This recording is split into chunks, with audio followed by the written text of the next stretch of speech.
Leemhuis. I'm head of Earth observation at TNO, and I'm also the chairman of the Clear Air Consortium that is bringing the side event to you today. Before we start, I would like to extend a big thanks to the Dutch Ministry of Economic Affairs for allowing us the opportunity to speak here today to you guys in the room and girls, as well as the people online. Today, we have a set of presentations for you with a main message, and that message is that satellite instruments are becoming a powerful tool to combat climate change. We will outline to you that Dutch research and Dutch technology plays a key role in this, and we are here online and on site to discuss that with you, to learn from you and to see how we can jointly bring the utilization of this satellite data to fruition. The slides that we present will be downloadable tomorrow from the Clear Air website, www.clearair.nl. Now, off to the first presentation, and that is my presentation. So you have to bear with me for another about 20 minutes, and then we take some questions. I mentioned Clear Air to you. So who is Clear Air? Clear Air is a consortium of Dutch research and technology organizations that are active in Earth observation of the atmosphere. We focus on climate action, the monitoring of greenhouse gases, but also other things like air pollution and nitrogen.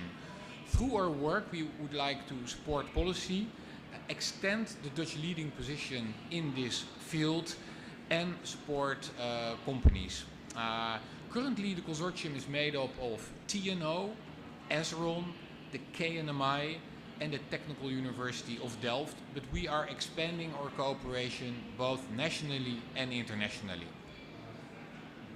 Now, to the topic of today. Fighting climate change really requires us to stick to the agreements we make and the pledges that we make, like the Paris Agreement, the Methane pledge. Really at the core of that is the act of reducing emissions and tracking progress. See how far we are and adapt if necessary. Now, both these actions rely on accurate information on emission. What goes up in the air, where and when. Now, this sounds very trivial and simple, and in a way it should be, but the reality is often more complex because there's many challenges we have with emissions. First of all, many emissions are estimated. They're not measured. Because they're estimated, inherently there are uncertainties in emissions. For example, about how they are spatially distributed and when things go up, because usually we work with annual averages. There's also unknowns. Sometimes we simply don't know emissions occur. So they're not reported, they're not part of inventories. Also, different countries, different parts of the world use different methodologies to estimate emissions. So as a result of these four challenges, there is basically a need for global and comparable measurements of emissions. Now, how do we get there? Well, there's roughly three ways to make measurements. You can measure them on the ground. That's the most precise way. You can do it continuous. The only disadvantage is it's always very local and therefore not always comparable. You can measure them in airplanes. That's done very successfully, for example, for methane, and that gives you a very nice regional and precise snapshot, but it doesn't give you the global cover. Now, here satellites come into play. Satellites can provide global comparable measurements because they make the measurements often with a single or a limited amount of instruments. They can do it on a daily basis sometimes, so that's near continuous, but their precision is less than the precision on the ground.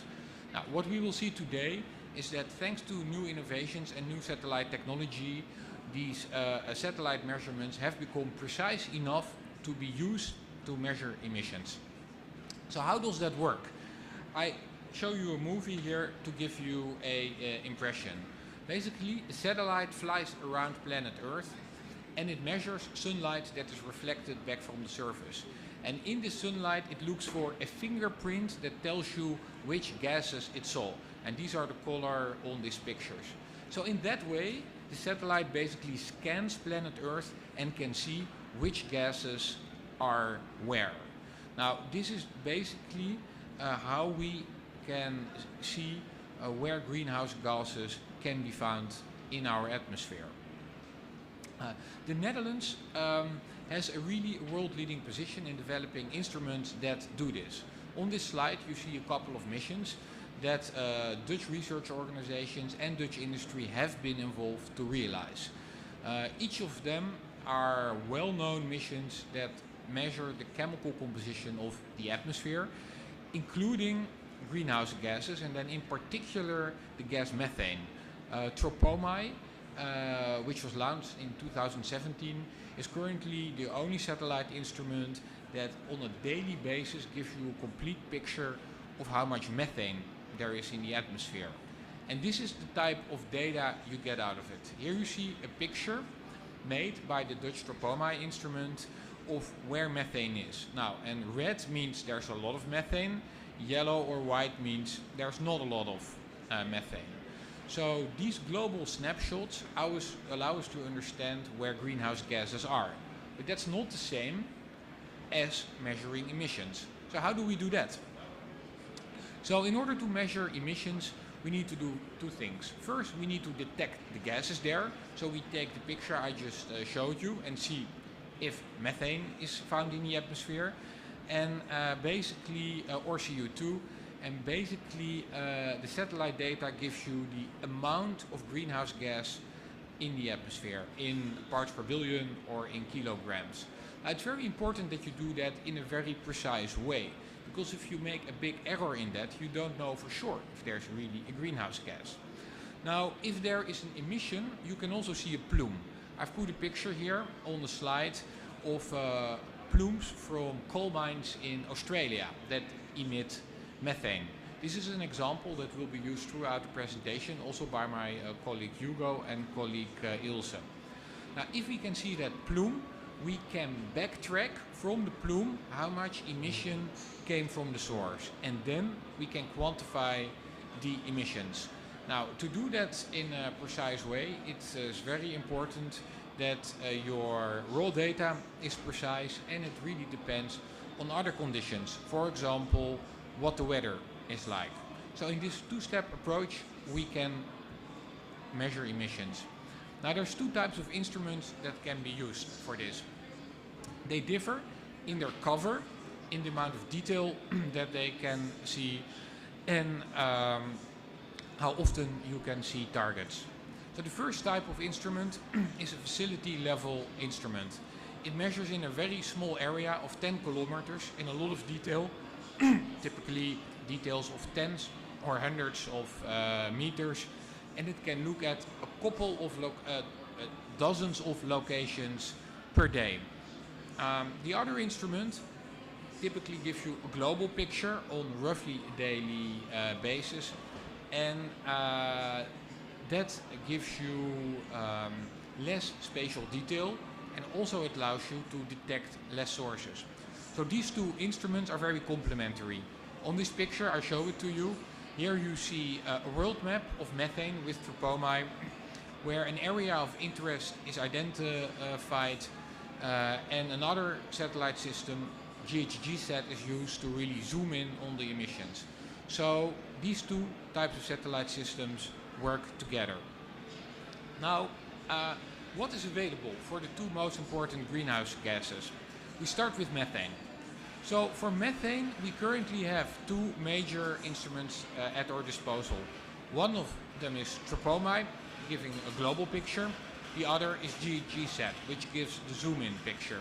Tropomai gives public data. GHGSat is a commercial instrument, so it doesn't give public data. On top of that, a lot of new missions are lined up to measure methane, either at facility level or globally. And if you look at these missions, basically what we see is that they allow us to measure increasingly smaller amounts of emission. So that's, I think, a very nice success story. But there's also challenges, Because we know methane can be measured today, and my colleague Ilse will give some really nice examples of that. There's also a big uptake in interest, and especially for the facility level instruments, there's not enough capacity because they can only look at a few locations per day. There's basically a queue of people who want to use this data, so we need more of those satellites. Also, there's currently no open data at facility level, so that also needs to be changed. So we have transparency about what is measured. If you go to CO2, the state of the art is a bit different. CO2 is technically more challenging to measure, and it's thanks to the OCO instruments of NASA that today we see the first scientific publications about CO2 emissions being measured, and that's very promising. In a couple of years' time, the European Commission and ESA will launch a mission called CO2M. That will be a big game changer. That will provide global data of CO2, and that will really allow us to start working on CO2 emission measurements in a much more serious way. Another challenge we have here is that there's currently no operational missions that work at facility level. Now, so we have some successes here, big ones, especially on methane, a very promising development on CO2, and what is the next step? Also in the Netherlands, we're working on a new innovation for that. It's called the Tango mission. It's a targeted emission measurement system that should work as a zoom-in lens to missions like CO2M and tropomine. Tango will be able to measure about 66% of the industrial methane emissions at an annual basis and 77% of the CO2 sources at the annual basis. And I have a movie here that explains to you how the Tango mission will work.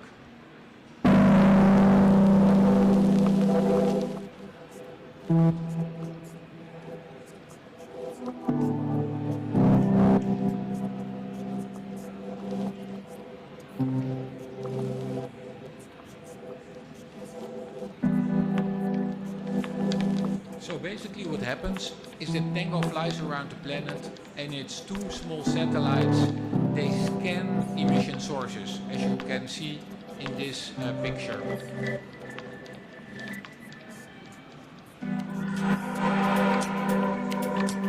Their data is very precise because the satellite can roll, so it can look at targets much longer than satellites who orbit the planet and just look down.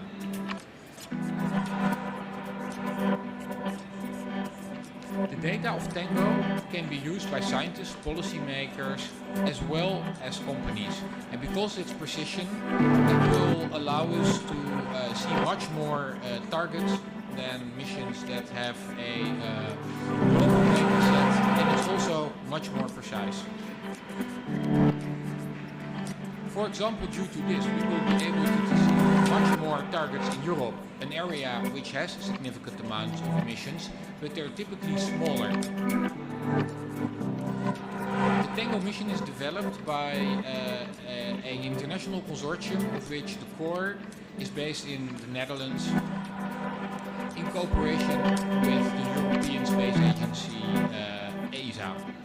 Now, right now, we are discussing with the Dutch government whether we can get funding together to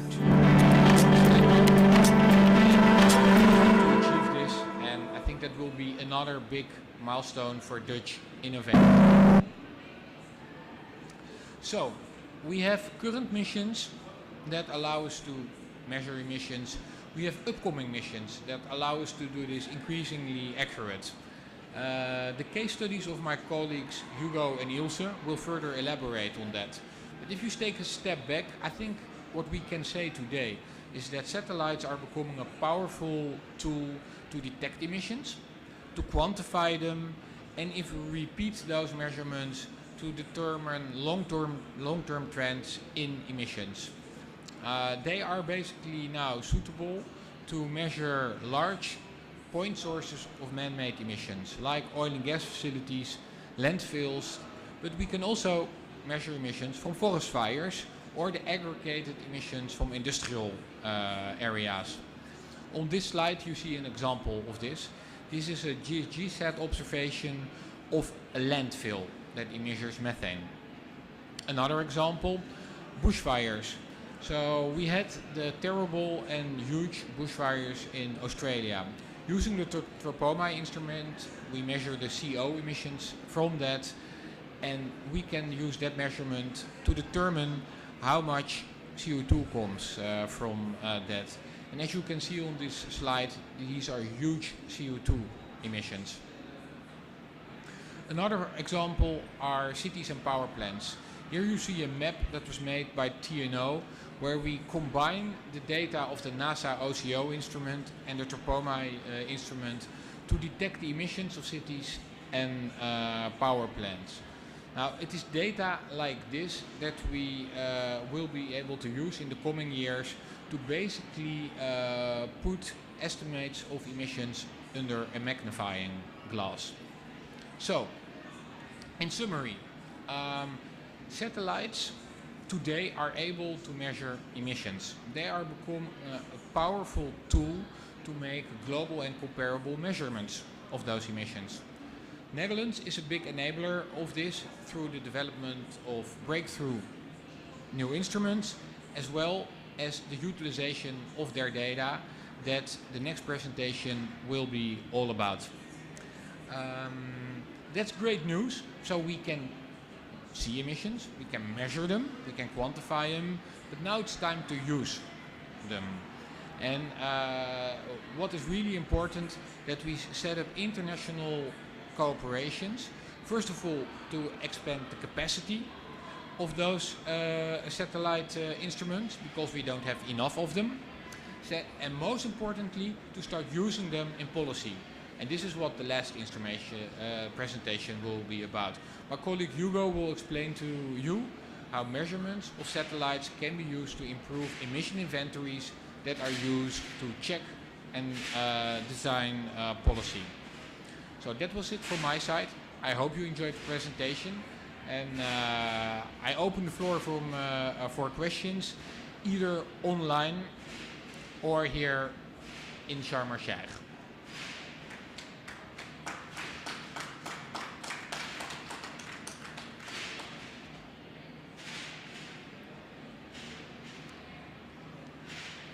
So I'm going to check if there's questions on the online.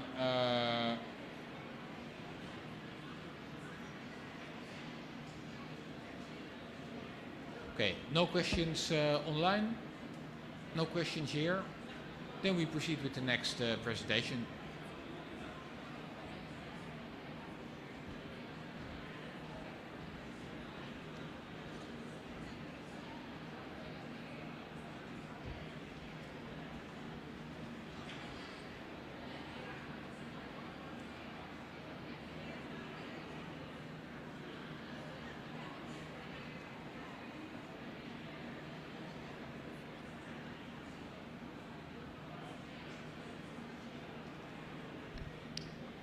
All right, thank you, and good morning all. My name is Ilse Abe, and I work for Esron Netherlands Institute for Space Research, and I'm affiliated with the Vrije Universiteit in Amsterdam. So, thanks Anton for organizing this. I'm very happy to talk about using satellites to support governments and companies to reduce their methane emissions. And I'll be speaking on behalf of the entire Esron Tropomi team and collaborators. So why is methane so hot? I mean, I think most of you know it, but just in case, methane is the second most important anthropogenic greenhouse gas, so human-made, after CO2. And in fact, actually, it's responsible for a quarter of the global warming. And on the basis of, it's a very strong greenhouse gas. If you compare on a per molecule basis, it's actually a much stronger greenhouse gas than CO2, 30 times stronger. And its lifetime in the atmosphere is much shorter, in the order of 10 years, which means if I stop reducing methane emissions today, we'll benefit within 10 years. So that's really very, very important. And that means that methane is an important target for short-term climate mitigation. And that has been recognized at the highest political level, in fact at the COP last year in Glasgow, where the methane pledge was signed by over 100 countries, pledging to reduce their methane emissions by 30% in 2030 compared to 2020. So that was a very important step. Now let's look at what we know from methane. Basically we know what the main sources are. And I've shown you a couple of pictures on this graph illustrating the largest anthropogenic methane emission sources. So the sources that are a result of human activity. So we have livestock, we have oil and gas, we have coal mining, and we have waste. These are the most important ones. And what we also know is that a small fraction of the emitters, so-called super emitters, is responsible for a large part of the total emissions. And just think of huge leaks in oil and gas infrastructure. So what is very important is to actually find these large super emitters in support of mitigation action. And this is where Tropomi comes in. So a few words about Tropomi, which is a satellite instrument. It's a Dutch initiative that we realized together with ESA. And it was launched 5 years ago, and it's flying on ESA's Sentinel-5 precursor mission. It's part of the European Copernicus program, and data is publicly available. Now it measures many species, including methane.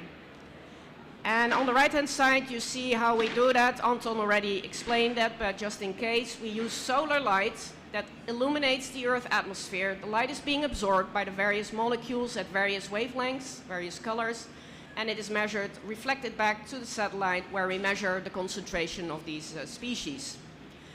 And what's important is that we basically measure instantaneously a whole strip from east to west of 2,600 kilometers wide, containing a few hundred observations, each of which look at an area of 5.5 by 7 kilometers. And we do that in 1 second. So we orbit the Earth, and it means that we achieve daily global coverage. We see the entire Earth atmosphere in 1 day, while individual observations look at an area of only 5.5 by 7 kilometers. And that's a unique capability of this mission.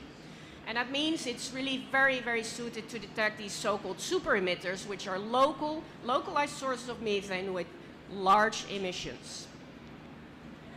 And this picture was already shown by Anton, but I want to illustrate it because this shows you that in a single overpass of the satellite, and we are now looking here at Queensland in Australia, an area with a lot of coal mines, we can actually see methane plumes from large sources of methane emissions. And in this particular case, you see 3 plumes corresponding to clusters of coal mines. And the most northern signal actually comes from a single coal mine because it's isolated, so we know it's from that one coal mine.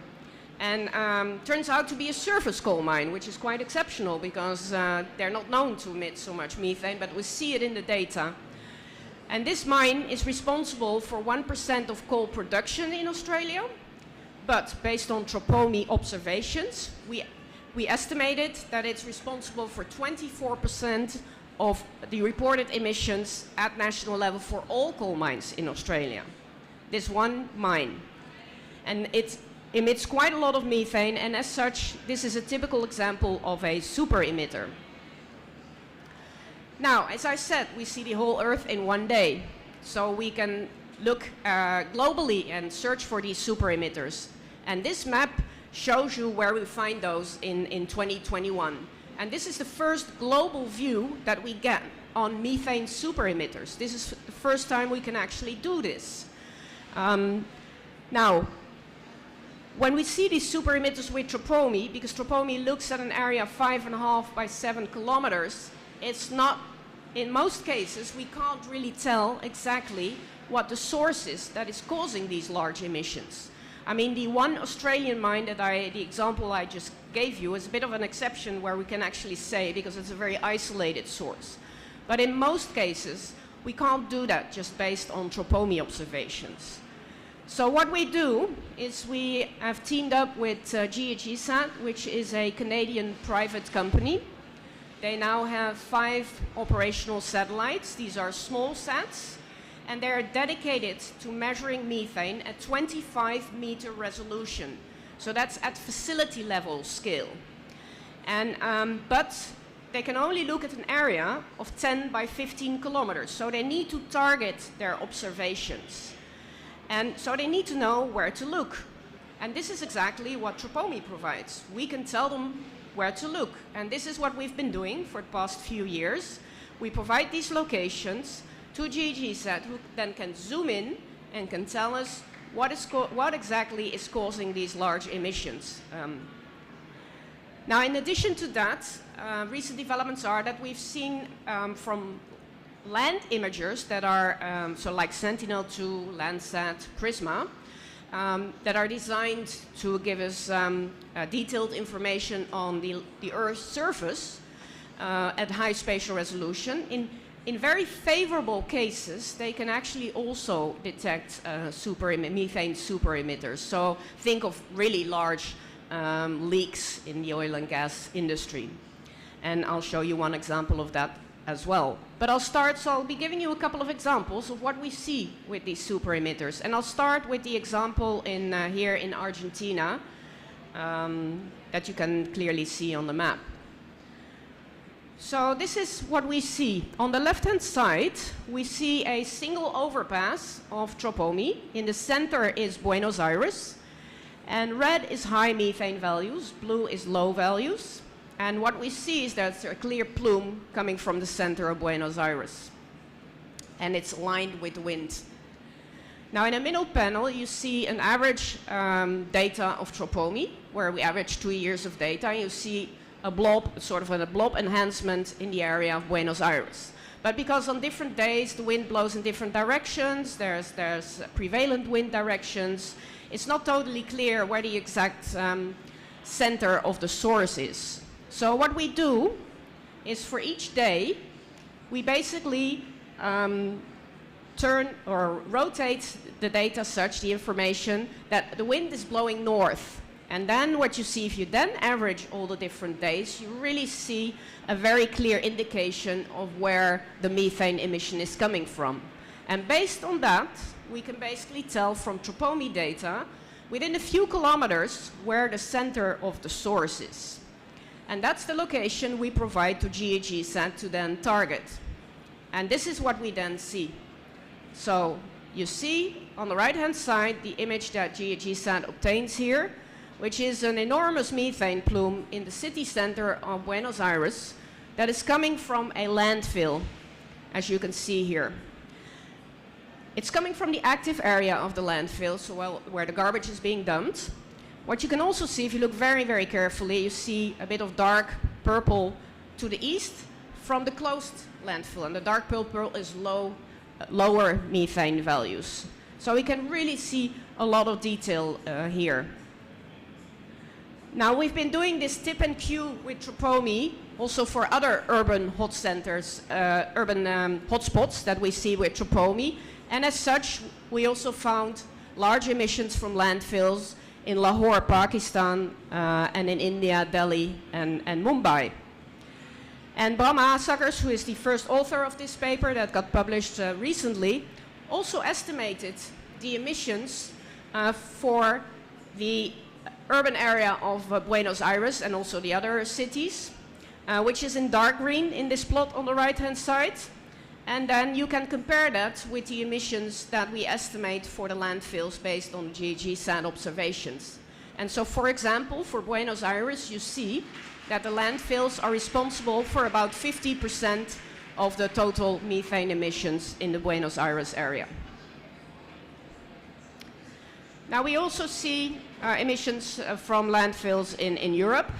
This is showing you an example in Spain, close to Madrid. On the left-hand side, you see 2 observations of tropomi. And you see to the southeast of Madrid, a clear plumes of methane. Again, we estimate the location as good as possible, provide it to GHGSat they zoom in, and on the right-hand side you see that these emissions in large part come from 2 landfills. You see 2 plumes, one north and one south in the image. Now turning to coal mines again, this is an example in Pennsylvania, USA, an area with coal mines. On the left-hand side you see an average tropomi data of 2020. And again, we provide the location to GHGSat, and they actually found 4 different methane plumes, all corresponding to methane emissions from underground mines. And just to zoom in a little bit more, we'll look at the upper right plot. And you can really see that these plumes, where are they coming from? They're coming from the vents. That's not surprising that they're coming from the vents, but I want to show you that you can really zoom in with and see where at the facility the methane is coming from. Yeah, this is another example. This is in Russia. On the left-hand side, again, you see a single overpass of tropomi, and I need to emphasize that we see this is persistent sources that we see, so we see them in each overpass that we have with tropomi. And in this particular case, when targeting with GHGSat, they actually saw the image in the middle, which shows you that there are 19 different sources in this area, which really shows you need methane satellite data that can really zoom in at high spatial resolution to see all of this. And these turn out to be coal mines and oil and gas facilities. All right, I will zoom in a little bit more on one example, which is here in Central Asia. What we see on the left-hand side is an average of tropomi data from 2018 and 2019. And we're looking at the west coast of Turkmenistan. And you see a number of hotspots, these reddish, so the enhanced methane values. And in this case, we provided this information to our colleagues at the University of Valencia, and they zoomed in with these land imagers that I mentioned before. Again, they are not designed to measure methane, so only under very favorable conditions can they actually see these methane super emitters. But this is very much desert area, and that's favorable for these type of observations. So what they do is they zoom in with these different land imagers, and what they found was 29 different methane sources. And we'll look at a few of those. So in the upper part, if you zoom in, and in this case this is with Prisma, at 30-meter resolution, you see these 2 plumes. And you zoom in a little bit more in the image to find out what is the cause. And we see it's actually coming from what is called an open pit flare, but it's not burning. So the gas is just pouring out, and that's mostly methane. Now another example, more towards the south. This is with Sentinel-2. And you see a very clear plume. If you zoom in a little bit more, you see it's coming from this flare stack. Again, it's not burning. It's just going straight into the air. And this is really, so what we found here are 29 sources, out of which 24 are not burning flares. So this is really, if you think about reducing your methane emissions, this is really low-hanging fruit. Now what we can also do is monitor in time what happens with that particular source. And just showing you 3 time series for the 3 sources, 3 examples. And if you just look at the middle one, just as an illustration, we use different colors to show what we see. So the orange-yellow means it is flaring. And the green means it's not flaring, and we don't see any methane above the Sentinel-2 detection limit. And red means we see methane. So we can also monitor what is happening. Also, when people say we've done something about it, yeah, we can have a look. All right. Now I want to say a few words about the International Methane Emission Observatory, the IMEO. The IMEO is a setup under the flag of the United Nations to support governments and companies to reduce their emissions as agreed in the methane pledge at the previous COP. And ESRON will provide to IMEO our super emitter detections based on tropomi, and that will be used to tip and cue other satellites to pinpoint exactly what facilities are leaking. Basically the type of work that I've been showing you. And more will be announced later by the IMEO this week. Okay, so what is next? What should be done next? Well, first of all, we can do this already with tropomi and with other satellites zooming in. And so it would be good, we have data that we can act on. So that's important, I think. But then what is also very clear is that we need more methane dedicated space instrumentation that can measure methane at facility level and that provides the data in the public domain. That's really important. And for this, as basically Anton already also presented, in the Netherlands, we are now working on the Tango project and the twin anthropogenic greenhouse gas observer using 2 CubeSats, one to measure CO2 and methane and the other one to measure NO2. And the spatial resolution that we're aiming for is 300 by 300 meter, with the idea that this will also be used complementary to the more global missions like Sentinel-5, which is the follow-on to tropomi, and the CO2M mission. And very importantly, it's going to have to be public data. That's what we need. And obviously, we built this on the track record and the knowledge that we've built up in the Netherlands for a number of decades now with this type of satellite instrumentation. So, just to wrap up, I just want to summarize that satellites can already help reduce methane emissions. I hope I've shown that to you, but the time now is to act. And we're really at the start of a new era of satellite observations for greenhouse gases. Thank you.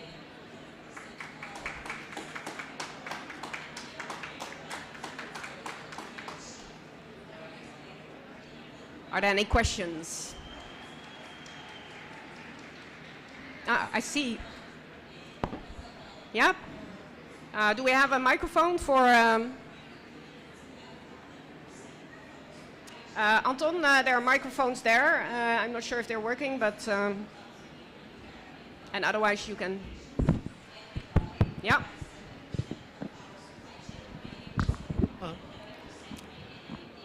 Thank you very much, Elsa. I'm Tsuneo Matsunaga from Japan, and I have a question about your idea about how to validate emission estimate using satellite data. Now you have the several examples about methane emission estimate using a tropomi, GHG-SAT, and Prisma, and the Sentinel-2. And do you have any validation of the estimated methane emission from the satellite data? Yeah, so thanks for that question. That's a very important point. So validation happens at different levels. So for tropomi, we validate the core product, which is total columns of methane. We do that with the TCON network. That's one thing. If you talk about emissions, particularly for the validation is more complicated, particularly at the scale of tropomi. But at a facility level scale, what people do is that there are gas release experiments. And we've had a few of those, and we'll get more. I think it's very important. And some of that has already been published in literature. So I think looking with GHG-SAT, with Sentinel-2, with Prisma, and probably I'm forgetting one or two. But yes, and that's very important. Yeah, thank you. Okay. Thank you very much. Thank you. Perhaps I will join here with a question. That's very impressive that you are planning with the Tango satellites and what you have already showed.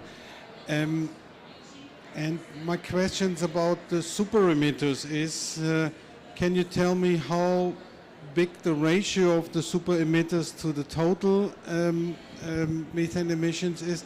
And the second question is related to this. You said it's a low-hanging fruit in many cases to detect and also to close the super emitters. What are you expecting from your partners in policy or in the companies, in the oil companies?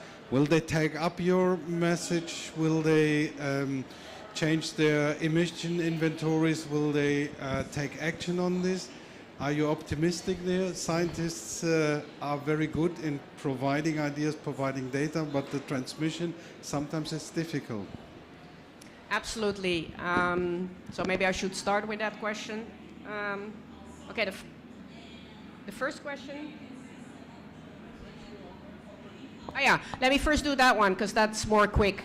Well, we're basically working, the map that you saw is currently being finalized. We're trying to finalize the emission estimates, so I can't give you a number there. It's also difficult because although the satellites come over every day, when it's cloudy, we don't use the information. So we're very critical in that sense. So in a way, yeah, that complicates a little bit the estimation, but we'll do that. There has already been one publication by a team that has estimated based on their analysis, and they estimated that from the oil and gas total emissions, 10% comes from super emitters. But again, I feel that you know, there's more study needed to really look at that very critically. Now your other question. On one hand, I'm optimistic. On the other hand, we've been showing this for a couple of years now, and not much has happened, I have to be honest. On the other hand, and this is also why we're here and at other stakeholder meetings, I can speak about this at conferences, scientific conferences, but I should not expect my scientific colleagues to solve the problem. That's not going to happen. So it's very important, and this was why I showed you this slide on the International Methane Emission Observatory. Now, that is going to operate under the UN flag, and I think they're in a much better position to talk to governments and companies and make sure we connect at the right level to communicate this information in the right way and in a constructive way. And so I'm really looking forward and very happy that we can provide, based on our scientific knowledge, the accurate data that is needed to do that. But I think the communication and the translation to actually get action done is more with IMEO or other NGOs, which are more, you know, that's more their expertise. They also have the connections with local partners. But for example, the IMEO is also connected to the oil and gas, methane, OGMP 2.0 conglomerates, and I think that's the way to go. So I remain optimistic, and I do think people realize we need to do something, and yeah.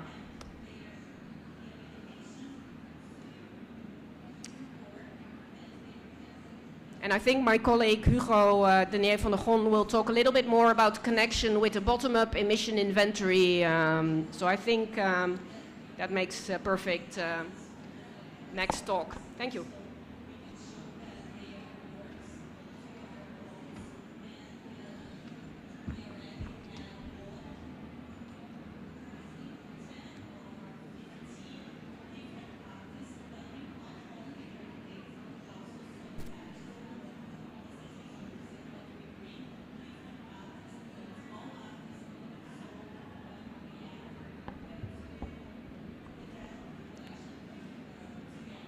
So good morning, everyone. It's my pleasure to be here. My name is Hugo Denier van der Gon. I'm an environmental scientist and emission inventory specialist working at TNO in the Netherlands. And well, the previous speakers have introduced what satellites can see, how we can identify hotspots of emissions, how we can even quantify them. But, and Ilse already hinted at that, this information is hardly taken up, if at all, in emission inventories. Is that a problem? Yes, because we've seen a wealth of data, and so can we do something about it? Well, maybe first I should say, can we understand why that is happening? Yes, and I will give you some ideas of why it's so difficult to take that data up, but I also will show you that there are opportunities to do that. And this is basically the topic of my presentation. So how can this satellite monitoring emission data really be used in emission inventories?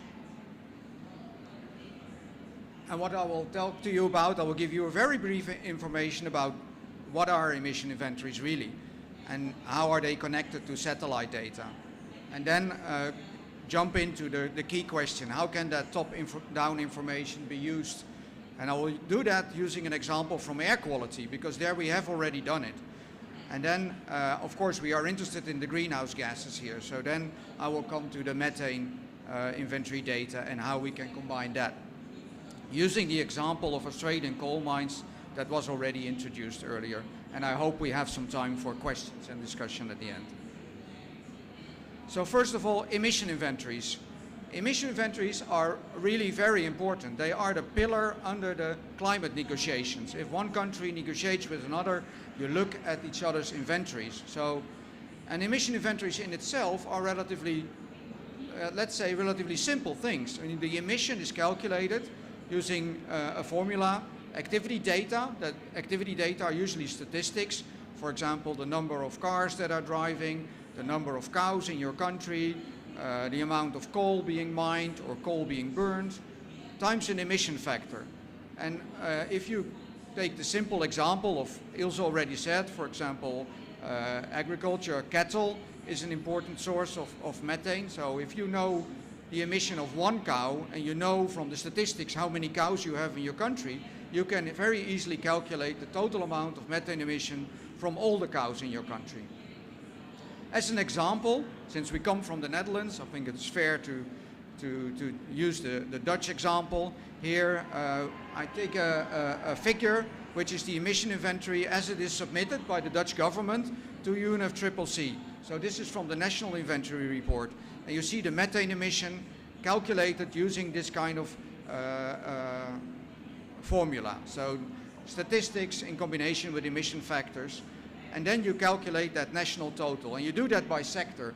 Now in this graph you only see 4 sectors because they are aggregated to make the graph relatively simple, but in reality each of those can be broken down to much further detail. And in this graph you already can see a lot of important information. For example, the lower level, the darkest green, is agriculture, and you can see the emission over time. It had hardly changed, so it's kept stable, and it's the most important source in the Netherlands. So if we are looking at the last year, for example 2020, and you would decide as a country that you want to reduce your methane emission by, let's say, 50%, then from this graph you immediately know that you can only achieve that if you would look at agriculture.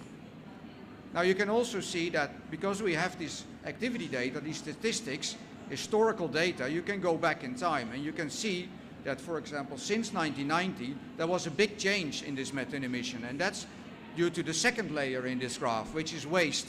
It's mostly landfills and wastewater treatment. And you can see that the emissions from this sector have been reduced due to measures. We no longer landfill organic waste that's separately treated, and of course in many of the landfills we have them now covered and we harvest the methane. So in such an emission inventory you also see the impact of measures. Another important aspect is that there are rules for reporting under the Climate Convention, and there is a review mechanism. So different countries use the same approach, thereby you get comparable data and you can negotiate with each other. You can also use them for policies, as I've just shown you, and you can monitor changes. Now if we go to the satellite observations and we compare that to what the emission inventories have, so the emission inventories are territorial, they give you the total of a country, annual emission by sector, and a trend since a base year. The satellite data, on the other hand, are not territorial. They don't give you the estimate of an entire country. They give you a point or a location or a pixel or several, or maybe even a region, as the previous speaker has shown you. They also give you a concentration, not an emission, because the satellite sees the concentration in the atmosphere, and the sources are often mixed because they are, in real life, they are together, so the satellite also sees them together. There is no true annual total because sometimes there's cloud coverage, and a very big hurdle is that you have limited historic observations. So if you make emission inventories for the Climate Convention, there is a real need, it's an obligation to have a base year. But if we took that base year, for example, from the previous graph, 1990, there simply were no satellites. So you cannot use that in that way. So you have to find solutions for that. But why are we still so keen to bring that satellite data into the emission inventories? Because it's measurement based and it's independent. The concentrations can be translated into emissions.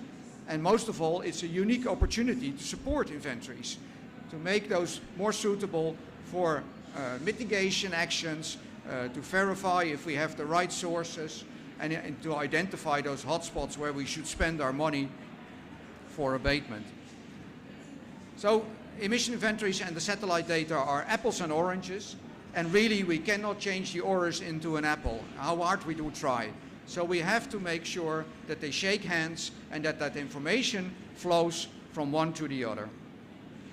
So how to shake hands? First of all, these national total greenhouse gas emissions inventories, as provided to UNFCCC, they are national totals. They are not provided in a gridded form, in a spatial explicit form, where you have for each facility, for example, the emission that's being recorded there. You just have the national total. But we can translate those national totals to gridded maps. That's one of the tasks we also do at TNO. So you see here two examples.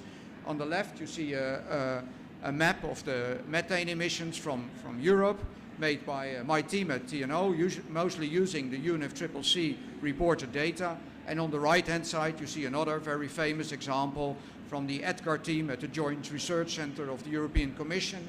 We're showing you CO2 emissions over the whole world. And once the emissions have a location, we can compare them to observations. Now, I will mostly focus on methane, and I think it's important to separate the source types that we have there. Ilse already introduced those, but I break them down in a slightly different category. So I talk about area sources, which, for example, cattle or rice fields, and those are rather diffuse. They're spread out over the country, they cover large areas. And the other types are point sources, for example, oil and gas facilities, or a coal mine, or a specific landfill, and short-term sources, like an accident, something that happens, a blowout that occurs for 2 or 3 months maybe, but not an entire year.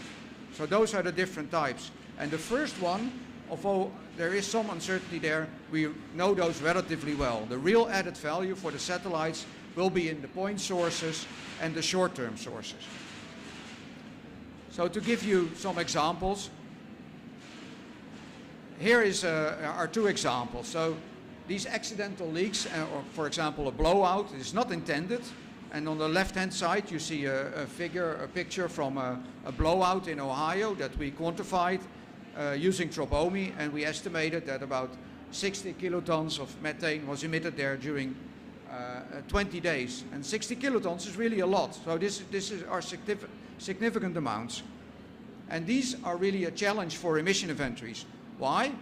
Because there are no statistics on accidents, and there are no emission factors for accidents. You cannot have a statistic saying we had 5 accidents this year and we have an emission factor for it. So they mostly remain outside of these emission inventories as we know them. And I think really these observation-based estimates that the satellites can add can be an add-on to regular inventories. And I should also say, when we first started looking at this, we thought, well, accidents, it's not intended, it doesn't happen so often. But now we have the satellites, we actually see accidents happen every day. Only there are different locations and for different amounts of time. So they are actually much more important than we thought previously. Now another rather infamous example is the Nord Stream leak. So the gas pipeline that was, well, at least it was damaged, blown up, that transports the gas from Russia to Germany. And I'd like to show you how we quantified that one. And in fact, we did not use satellites there because it was a cloudy days. But we have other means. We have the same tools. You see here an animation from our transport model. This was done by a team at TNO. And you see the plume moving over Europe. And on the right-hand side, you see stations from ICOS, from the Integrated Carbon Observatory System, that were available. And in those graphs, you see the black dotted lines are the observations from those stations. And we then fitted the plume strength to those observations. That's the blue line in the top graph and the red one in the bottom. And from that we can infer the source strength. And we estimated that 100 to 150 kilotons of methane was released in 5 days. This is a huge amount. It's about 20% of the total Dutch emission over an entire year. So somehow these kind of accidents and incidents need to be picked up in inventories, otherwise they're not complete. And here the observation-based estimates can really make the difference.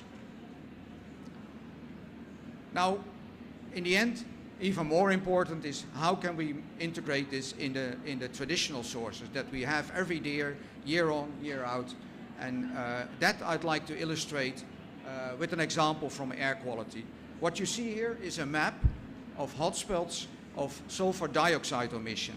And sulfur dioxide emission is created when you have actually a coal-fired power plant. There is sulfur in the coal, you burn the coal, you get energy, but you also get sulfur dioxide, and this is emitted.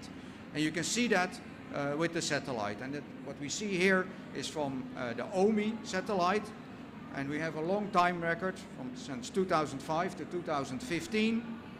And OMI is actually let's say, the precursor satellite for TROP-OMI, but it couldn't measure methane yet. That's a pity, because otherwise we would also have had a longer time record for methane. So here we combine two things. We have locations of those power plants, and we have reported emissions for sulfur dioxide by facility. Why do we have that? Because in Europe it's compulsory for facilities to report those air pollutants. And sulfur dioxide is it's really a serious air pollutant, so we also have emission reduction measures in place. And we have this long data record from OMI, and then we can combine that. And as you can see in the graph at the bottom, not everything is a coal-fired power plant. There is, for example, also a volcano there which emits sulfur dioxide, and of course we keep that out of our equation because it's a natural emission and we cannot abate that. Now I'd like to show you how we were able to compare that. So in the black line here, and this is just an example for one country, Spain in this case, but I could also show you something like this for Poland or Greece or the UK. And in black you see the reported emission of sulfur dioxide for that sector from Spain, and in blue bars you see the OMI estimate that we made. For each individual year you can see that OMI estimate is quite uncertain. But if you look at the trend over time, you can see that exactly at the moment where Spain had implemented measures in 2007 to reduce those emissions, the satellite really sees it, and you see that jump. You can follow that. So actually we can confirm that these measures are effective. Now I'll show you another country, quite interesting, Romania, which also started to report lower emissions around 2007, but the satellite actually didn't see it. And for the ease, I just draw some straight lines here. You can see that the jump in the emissions for Romania only happened around 2011. The good news is that after 2012 maybe, the levels are exactly at the same level. So in the end, the reduction was achieved, but the satellites can really help us to show that it was not really going the way it was reported. And this illustrates the power of public data, because we had the satellite data public, we had the reported data public, and it was all available to everyone. So that's very important. Now with that example, I'd like to jump to methane, because a similar approach, I'm convinced, can also work for methane, only we do not yet have such a long time record. But TROP-OMI is there since 2018, so we already have 4 or 5 years of data, and it's growing. So I go back to the case that Ilse already introduced, quantifying methane emissions from Australian coal mines. It's really a team effort, TNO, Esron, Free University Amsterdam, and the results are published in 2 papers by the first author, Pankaj Sadavarte, so you can find more information if you want that. I'd like to show them how we can shake hands here. So we have 3 building blocks, and the first building block is really official reported data, because we need to get this connection to the government, who can imply measures, who can use these data. So coal mines are important methane sources, and Australia reports them. both at the national scale, but also by state. And that's important because it gives us already a smaller territory. It's also separated between underground mines and surface mines. We know underground mines are really important methane sources. Surface mines are thought to be much less important. Unfortunately, and unlike the example I showed you in the previous slides, we do not have those reported emissions by facility or mine. That's really a pity. Those emissions exist. They are reported to the government, but they're confidential. So we cannot access those. That means we have to do that ourselves. So there comes building block 2. And building block 2 is really, yeah, it has taken quite a lot of time, but it's critical. So we need to find all the coal mine locations by state, get the amount of production, get some characteristics on that, and then spatially distribute those official reported data in that way. And of course the third building block, as you can guess, are the tropomi observations, our transport model and the metrology. And here you see the results. So on the top left, you see the map that we made with all the coal mine locations and their associated emissions. So all these different color blocks are different coal mines. And we know if they are underground or surface mines. And around it, surrounding it, are tropomi images. So the picture that you see at the bottom left was already shown earlier. You clearly see those plumes from those locations. And we can identify those in our emission inventory. Which mines are there and what do we have as an emission? And when we start to combine that, we get this picture that Ilse also already introduced. And now it's really important, and we can look at each of those individual locations. So if we do that one by one, and we look first at plume 3, so source number 3, it's a combination of two mines because they're located in one pixel. And we see that there's roughly a factor of 2 difference. So from the satellite, we estimate that these emissions are underestimated by a factor of 2.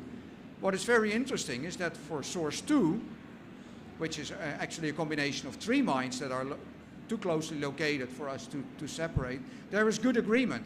So the satellite can also confirm that some of these emissions are really correct. And then the most surprising thing for all of us was source number 1, which is a single surface mine, which is supposed to emit very little. As you can see in the inventory, you can hardly see that bar.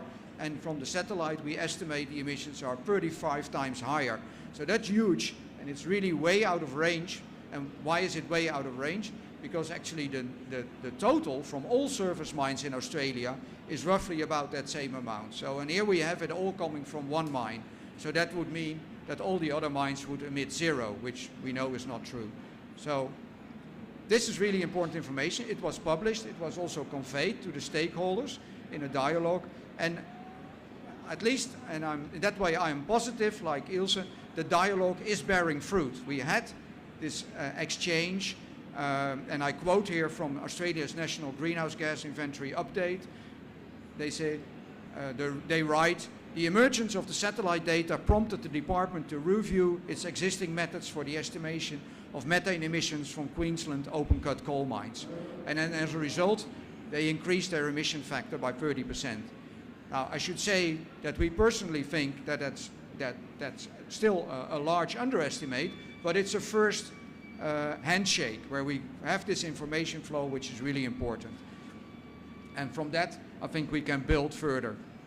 So what I've shown you is that in the past we completely relied on emission inventories using statistical data and emission factors. I've shown you more or less what the case is now.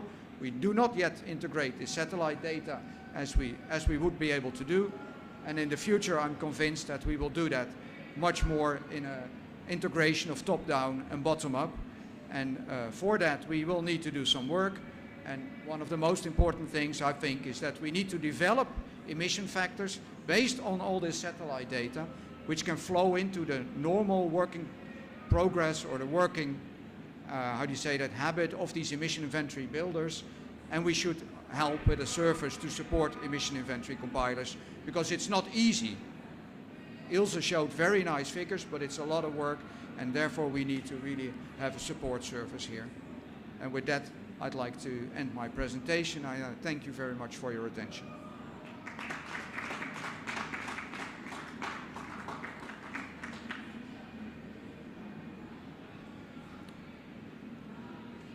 I don't know if there are any questions.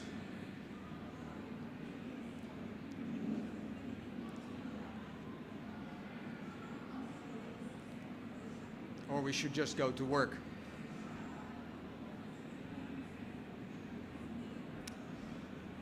Thank you very much.